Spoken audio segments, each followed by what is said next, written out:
I remember that morning like it was yesterday. The conference room was glass-walled, full of light, and my colleagues were scattered around the long oak table, laptops open, coffee cups in hand. I walked in expecting the usual status update meeting for the infrastructure overhaul project I'd been leading for the past year. I had spent nights drafting schedules, double-checking system dependencies, and personally negotiating with our top 3 clients to make sure everything stayed on track. I thought I was walking into a routine meeting. Then my manager, Carl Donnelly, cleared his throat and looked straight at me. There was a tightness in his expression I hadn't seen before, a polished, rehearsed arrogance. "Michael," he said, voice clipped but loud enough for everyone to hear, "we've decided to bring in some fresh energy for this project. You've done a lot over the years, but it's time to step aside." The words hit me like a physical blow.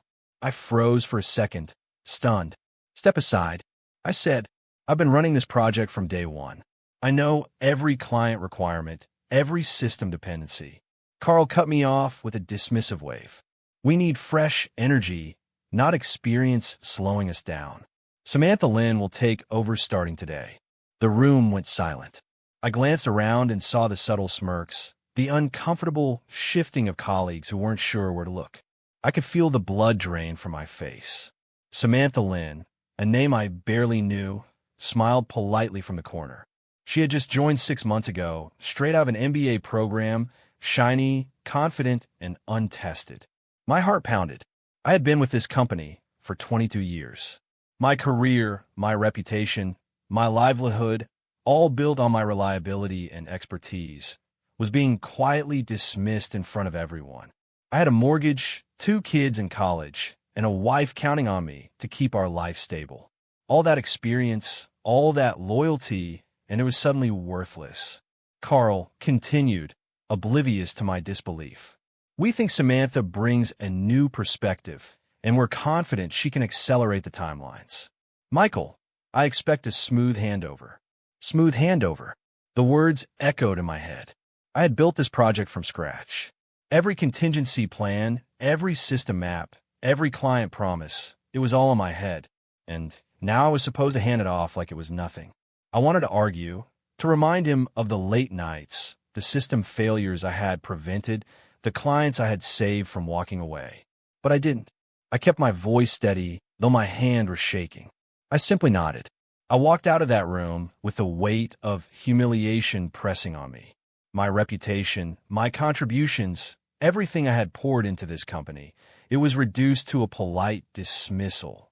I remember thinking, not for the first time, that experience is often invisible to those chasing appearances. I also remember the flicker of something else, an understanding that the project would now face challenges I'd spent years preventing. And that's when the seed of patience and calculation started to grow. I didn't know it yet, but the next few weeks were going to prove just how indispensable I really was. My name is Michael Hargrove, and I've been working in enterprise infrastructure and project management for 22 years. I didn't start a high salary or with a fancy title. I built my career one project, one client, one system at a time. I remember the first time I was trusted to lead a migration for a major financial client. I spent nights poring over diagrams, learning every system nuance, anticipating every failure before it happened. I succeeded, not because anyone noticed, but because I cared, and because I knew what failure looked like. Over the years, I became the backbone of operations that no one else fully understood. I maintained client trust that had been established decades ago. I created workflows that prevented compliance disasters, and I designed processes that allowed multiple teams to operate without stepping on each other. I knew which departments were overextended, which suppliers were unreliable, and which systems would fail silently if left unchecked. And yet, I was rarely praised. Promotions passed me by, raises were modest, and recognition came in polite nods rather than meaningful acknowledgement. Even so, I stayed. I stayed because I believed in my work, in the stability I provided, and in the people who depended on me, both clients and colleagues. I stayed because I knew that the success of the company was tied to the systems I had built. I stayed because loyalty mattered. That loyalty became invisible the moment Samantha Lynn walked in. She didn't know the client history, the operational traps, or the nuances of our legacy systems. But she had a polished presentation style, a certificate from a prestigious business school, and the ability to charm a manager. That was all it took to eclipse my decades of hard work. I remember thinking as I walked back to my desk after Carl's announcement, this is what happens when experience becomes invisible. People mistake polish for competence, youth for capability. But I also reminded myself of my own value. I knew what I knew. I knew the clients. I knew the systems. And most importantly, I knew how easily things could go wrong without careful guidance. My work wasn't flashy. It wasn't about winning awards or getting headlines in the company newsletter. It was about preventing chaos, managing risk, and keeping the operation running smoothly. I had saved projects from disaster more times than I could count, often quietly, without acknowledgement. That invisibility was part of my professional life, but now it was about to become painfully apparent to everyone else. I spent my lunch break reviewing the project notes I had compiled over the last 12 months. Every contingency plan, every risk assessment, every client preference, it was all meticulously documented. I knew that the team would need these to survive the transition, and yet I also understood that the real test would come when theory met execution. I could hand over all the documents, but could someone with only polished PowerPoints and enthusiasm really understand the depth of what they were inheriting? As I sat there, I realized my loyalty had limits. I had given my career, my time, and my expertise to this company. But respect, acknowledgement, and fairness were not part of the deal I was being offered. I could choose bitterness, or I could choose to watch and learn how the consequences of underestimating me would unfold. I decided to watch, quietly, carefully. I would remain professional, I would stay in my role, but I wouldn't fight battles that didn't serve me. I knew patience was my ally, and I also knew the company depended on me far more than they realized. In that quiet moment, I started mapping out what the next few weeks might look like. The projects weren't just lines on a timeline, they were living systems. And if they failed, it wouldn't just be the junior replacement who looked incompetent. It would be the entire management chain, the decision-makers who had dismissed decades of experience in favor of optics. I wasn't going to raise my voice. I wasn't going to protest in meetings. I was going to let the work speak, and I was going to make sure that when the inevitable mistakes started piling up, the truth of my value would become impossible to ignore. Samantha Lynn arrived the next morning, impeccably dressed, perfectly coiffed, and carrying that confident smile of someone who believed in their own hype. She introduced herself to the team with rehearsed charm, a firm handshake, and a perfectly timed joke. Everyone nodded politely, but I could see the subtle tension.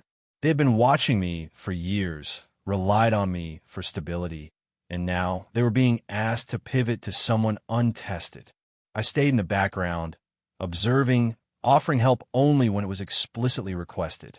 I could see my manager, Carl, glowing with satisfaction. He was thrilled to have someone he could mold, someone whose credentials looked impressive on paper, someone who would defer to his guidance. There was a kind of polished energy in the room, but beneath it, I saw the cracks forming already. Corporate culture often rewards the appearance of competence over the reality of it. Carl, like many managers, believed in optics, the idea that a younger MBA could invigorate the project, that clients would be impressed by new faces, that the board would notice the change as forward-thinking. He didn't see experience. He didn't see the hundreds of hours I'd spent building systems, negotiating client expectations, and understanding the quiet complexities that keep large projects from collapsing. I realized, painfully, how blind the system could be. Decisions were made based on surface-level impressions rather than substance. Credentials, titles, and enthusiasm had become the currency of influence.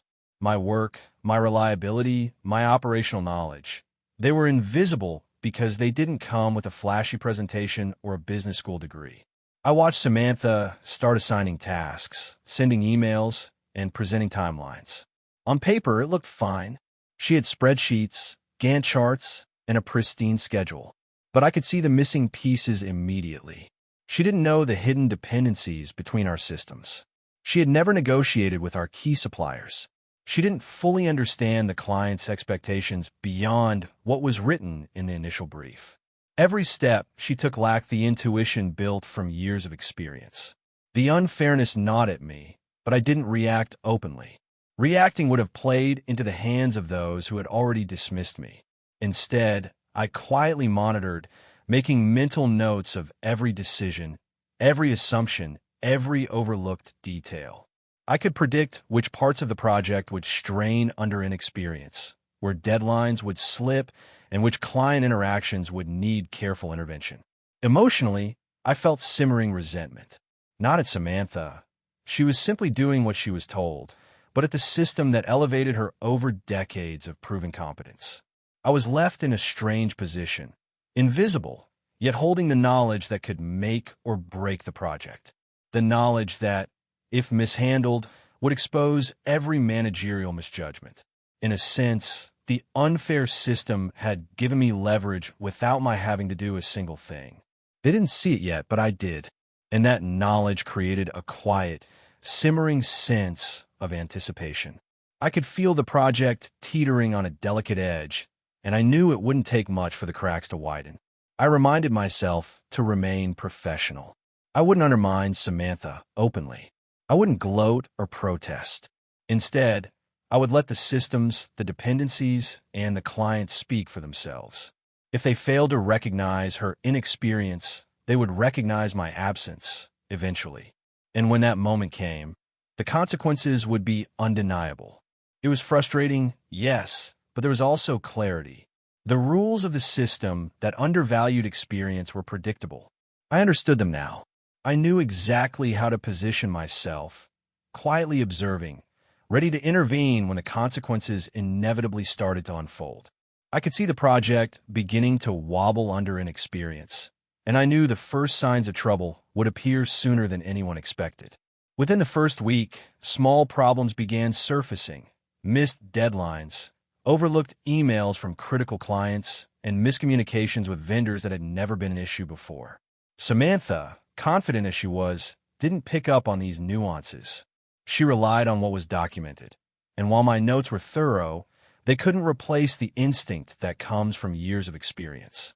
I tried to offer guidance subtly: a quiet word in the hallway, a gentle email pointing out a potential risk, a suggestion during a team call.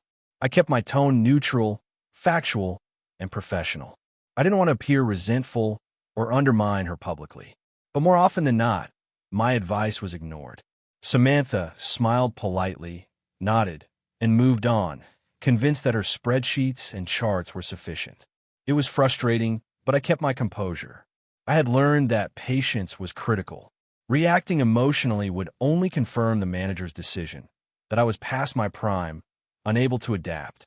Instead, I cataloged each warning sign, noting which clients were expressing subtle concerns, which systems were at risk of bottlenecks, and which internal teams were confused by the sudden change in leadership.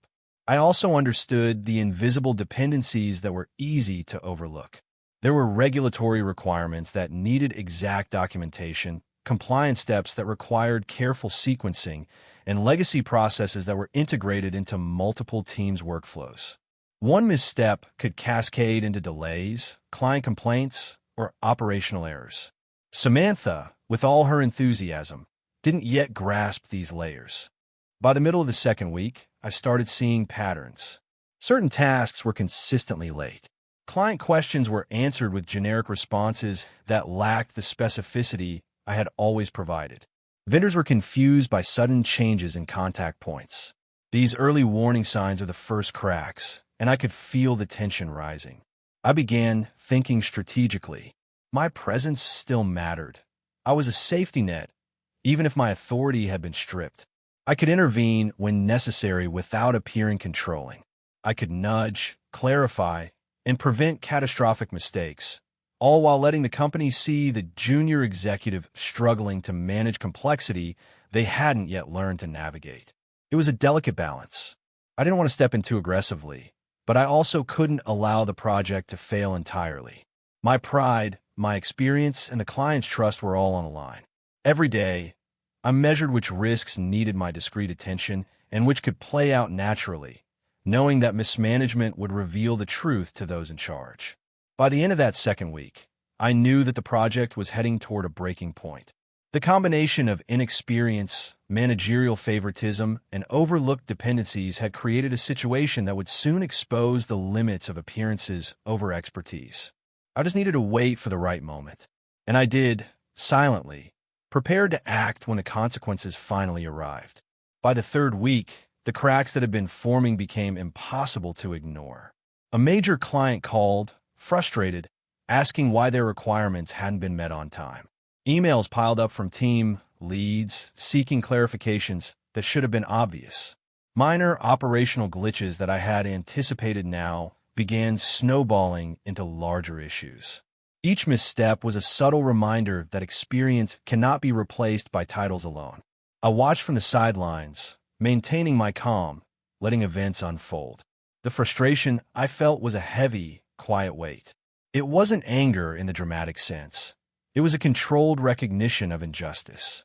Here I was, someone who had spent over 2 decades building trust with clients, designing robust systems, and ensuring operational continuity, and yet I was sidelined in favor of someone who hadn't lived through these situations before. It was during a particularly tense meeting that I realized something crucial.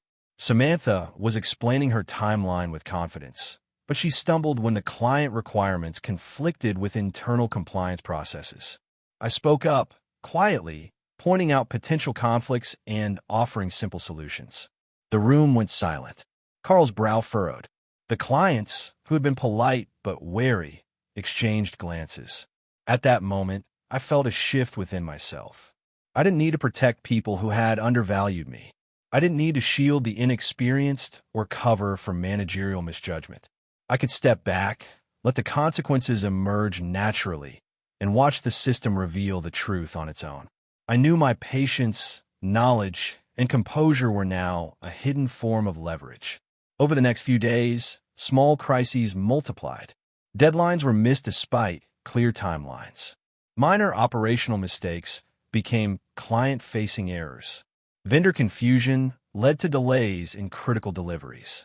Each failure was a direct result of inexperience paired with managerial blindness. I observed without intervening unless it became absolutely critical to prevent total collapse. Emotionally, I felt a strange blend of tension and calm. The tension came from knowing that these failures reflected badly on me in ways I couldn't fully control. The calm came from knowing that when the reality of mismanagement surfaced, my expertise would be undeniable. My frustration was tempered by strategy. I wasn't reacting emotionally, but calculating the natural outcome of their choices. It was also personal. I had a mortgage to pay, a family depending on me, and years of professional identity tied to my reputation. Watching the project falter was painful, but it also revealed the stark contrast between appearance and substance. The younger replacement had charm and credentials, but lacked the operational intuition that comes only from lived experience. By the end of that week, the breaking point had been reached. A client escalated a complaint directly to the board. Key internal processes failed simultaneously. Carl began receiving urgent messages from executives and investors questioning his decisions. The first cracks had become gaping chasms. I stayed composed, letting the dominoes fall, observing as the consequences of favoritism and underestimation unfolded. I knew that once the panic set in, the company would have no choice but to recognize the invisible value I had always provided. And when that moment came, the reversal would be undeniable. The collapse began quietly but spread rapidly. Clients who had been patient grew anxious, then irate as project deliverables continued to slip. Internal teams, confused by conflicting instructions and overlooked requirements, began making critical errors. Systems that I had meticulously designed and maintained began failing in ways I had warned about. The cascade of mistakes was unstoppable. Emails flooded the inbox of Carl, my manager, and the project leads. Questions came from the board about missed deadlines, operational glitches, and the sudden drop in client confidence. Investors started demanding explanations for delays in a project that was supposed to secure a multi-million-dollar deal. Every error was a reminder that experience isn't just a nice-to-have, it's a stabilizing force. I began to receive discreet calls from colleagues who had previously been hesitant to speak up. "Michael," one said, "we don't know how to fix this." Another whispered about client frustrations and the potential fallout. I responded with calm, factual guidance, never overstepping, but always making it clear that the operational knowledge required to stabilize the project was something only I fully understood. The real leverage I had always held became visible. The documents I had prepared, the compliance protocols I had created, and the intricate understanding of system dependencies, everything that had been invisible until now, was suddenly in demand. Without my oversight, the project was unraveling. The company, which had dismissed my contributions, was now relying on me silently to prevent total catastrophe. Carl's demeanor shifted. He had been confident, almost smug, in his decision to replace me. Now the strain was obvious. Phone calls became frantic. Meetings were called on short notice. Executives were no longer polite, they were panicked. It was a subtle, professional humiliation watching someone who had dismissed me struggle to manage the very system they hadn't earned the right to lead. Clients began pushing for explanations, highlighting missed requirements and delays. They mentioned my name, the one they had trusted for years, and expressed concern that the project had lost its anchor. The board noticed, and suddenly my presence, or absence, was central to the discussion. It wasn't just operational failure. It was a reputational risk that threatened to undo years of careful client relationship management. I watched composed as the collapse reached its peak. Internal systems faltered, communications broke down, and critical milestones were missed. Every misstep was predictable, every failure a result of overlooking expertise in favor of optics. The situation, which could have been easily managed, had become chaotic because the company refused to value experience. Through it all, I remained steady. I wasn't gloating. I wasn't vocal. I simply ensured that when intervention was necessary, it was precise, controlled, and professional. My role, once invisible, had become undeniable. The project's fragility without me was now clear for everyone to see. And in the midst of that professional chaos, I realized the inevitable. The company that had dismissed my value would soon have no choice but to recognize it. The reversal was coming, and it would be decisive, not because of luck, but because the truth of competence always prevails in high-stakes situations. It started subtly at first, a quiet message from the board, asking me to review a set of client deliverables. Then another, requesting my insight on operational bottlenecks. I realized immediately that the recognition I had long anticipated was finally arriving, not through accolades or promotions, but through necessity. The project had become unmanageable without my knowledge, and now those who had sidelined me were reaching out. I remember sitting at my desk, reviewing the documents I had prepared years ago, the detailed system protocols, client contacts, and workflow charts. Each page was a testament to the work I had poured into this company, the knowledge I had built, and the trust one had cultivated with clients. And now, in the middle of a crisis, those same resources were being requested by the very people who had dismissed me. The calls came in from executives and investors alike. "Michael, can you walk us through the client requirements? Can you help us stabilize the timeline?" They were careful, polite, almost hesitant, but the urgency in their voices betrayed the panic I had already sensed. I answered calmly, laying out each step, highlighting the risks, and quietly guiding them toward solutions. I was not boasting, not demanding credit. I was simply being the professional I had always been. It was a strange experience, sitting in meetings where my voice carried weight for the first time in months. Board members who had previously questioned my judgment now leaned in, taking notes, following my recommendations. The juniors who had been elevated over me were suddenly uncertain, relying on me to avoid disaster. Every suggestion I made, every clarification I provided, reinforced the truth. Experience mattered. Competence was essential, and my absence had been a mistake. One executive even admitted, quietly, that they hadn't realized the depth of my involvement in the client relationship. "We underestimated how much of this depended on you," he said. I nodded, letting it pass. Recognition wasn't my goal, but there was satisfaction in knowing that the system's fragility without me had become undeniable. The company, in its own way, was acknowledging what I had known all along. I was indispensable. Clients reached out directly, expressing relief that I was now involved again. They didn't know the internal politics. They only knew results. One mentioned that having me back on the project felt like stability had returned. That validation hit differently than anything else. It wasn't about ego. It was about knowing that the work I had committed to for years was respected, relied upon, and finally recognized. Even Carl, my manager, was quiet now. The confidence and authority he had displayed when replacing me had evaporated. He no longer had answers. He had to defer to me in meetings, seek my advice in front of colleagues, and manage the embarrassment of having misjudged the situation. I stayed professional, composed, and calm, letting the truth of competence speak for itself. By the end of the week, the project began to stabilize under my discreet guidance. Missteps were corrected, client deliverables were back on track, and internal confusion diminished. The recognition I received wasn't loud or dramatic, but it was real. The authority figures who had dismissed me were now dependent on me, and the subtle sense of karmic justice was deeply satisfying. I felt a quiet triumph, calm, controlled, and entirely deserved. Once the project stabilized, the company quietly reassigned the junior replacement to a less critical role. My involvement remained behind the scenes, ensuring that operations continued smoothly, but the acknowledgement of my value was now explicit.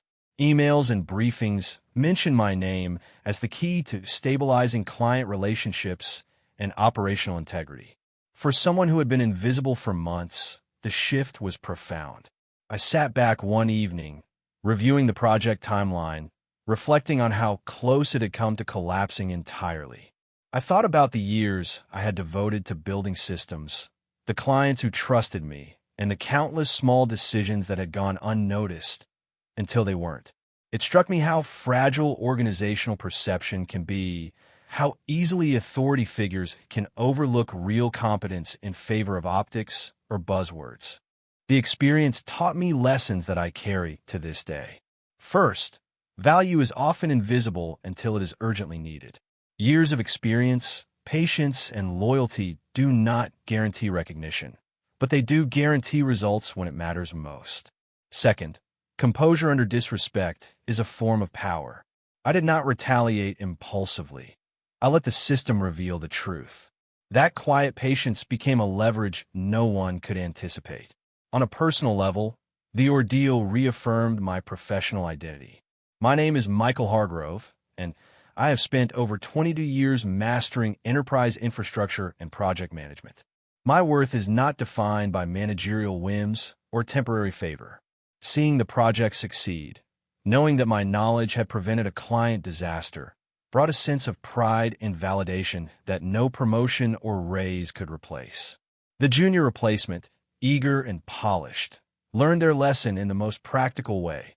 Competence cannot be faked. Leadership requires more than credentials. It requires judgment, operational insight, and an understanding of the systems that underpin every decision. I don't begrudge them learning through experience, but the contrast between appearance and substance had never been more evident.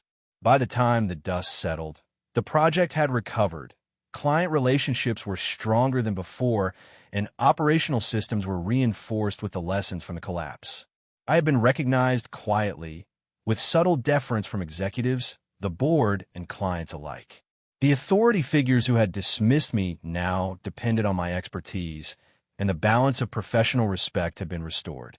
Reflecting on the ordeal, I realized that true professional power is often hidden, manifesting only when the stakes are highest. Experience, loyalty, and calm reasoning are assets that cannot be replaced with charm or credentials alone. And while the reversal of fortune was satisfying, the deeper lesson was the enduring value of competence, patience, and composure in the face of disrespect. I walked away from the crisis with my pride intact, my reputation strengthened, and a quiet sense of justice served. The project succeeded because of the skills I had cultivated over decades, and the lesson was clear. The world may try to overlook you, undervalue you, or sideline you. But when reality demands, true competence always speaks for itself. I knew, as I looked at the stabilized project and the satisfied clients, that I had emerged not only vindicated but stronger. The humiliation, the sidelining, and the frustration had all been temporary. In the end, expertise, experience, and steadfast professionalism always prevail. And that is a truth no one can take away.